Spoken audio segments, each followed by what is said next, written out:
It is very important that we raise awareness about dementia. We need our whole community to come together to support those impacted by this disease. Now, the Alzheimer's Society of Canada just released a landmark study. What sort of things did you find in there that were intriguing? Well, first of all, it gives us some projections about the numbers. If nothing changes, we know the number of people living with dementia will more than triple by 2050. As well, the number of people caring for someone with dementia will rise incredibly, proportionately. And today in our province, that represents hundreds of thousands of hours of care. So there were three main things in the study that I think we all need to take note of. One, those who are caring for people with dementia need care for themselves.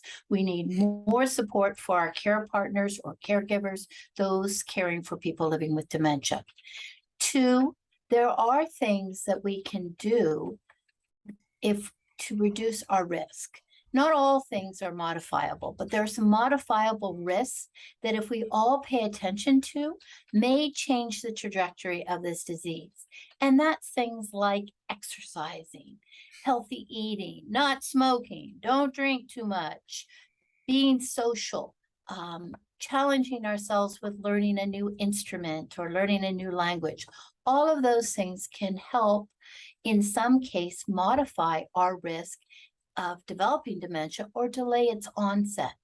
And if we can modify or delay the onset by 1 year, that can reduce the number of cases by 500,000.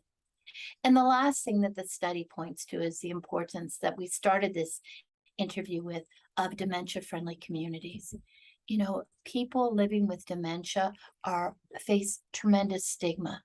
It's not dissimilar to what happened with cancer in the 50s and 60s and mental health that people are experiencing today.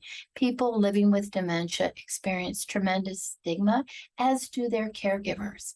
And one of the things that caregivers often say to me, it's the rupture of social relationships that is the most difficult thing about this disease.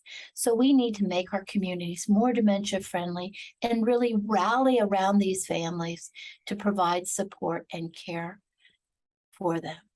Now, there are two events I know of this week that I'd like you to touch on. The first one being a public lecture on Thursday night.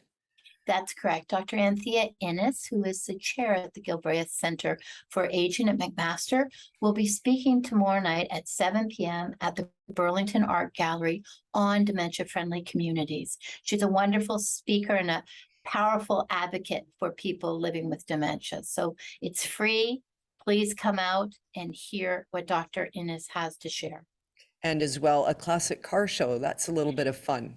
Yeah, one of my colleagues is very into classic cars, and she's worked with a group who are going to donate the proceeds from their classic car show this Saturday at the Haggerty Garage to the Alzheimer's Society in recognition of World Alzheimer's Day. So we're very appreciative of that kind of support from our community.